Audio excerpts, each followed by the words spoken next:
Viral di TikTok, video memperlihatkan wanita mengaitkan tali pada leher seekor kucing. Diduga wanita ini pemilik si kucing. Akun TikTok @rapalguna mengunggah video itu beberapa waktu lalu. Terlihat pada video leher si kucing terikat sebuah tali. Lalu terlihat adegan wanita ini menarik tali itu sampai si kucing terangkat. Di sisi lain, kucing ini tak berusaha melarikan diri. Si kucing ini naik merayap ke arah badan wanita itu. Hingga saat ini video itu telah ditonton lebih dari 3 juta viewers.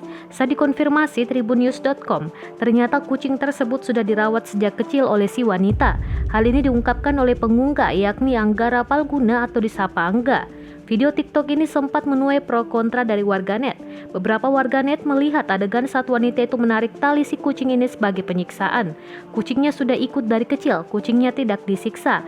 Ya memang kucing selalu menemani dari kecil, kata Angga kepada Tribun News pada Sabtu 30 Januari 2021. Diketahui, Angga ini juga merupakan pecinta kucing atau cat lovers. Menurutnya, kucing ini memang sudah terbiasa diikat memakai tali. Angga mendapatkan informasi itu dari tetangga sekitar rumah si wanita.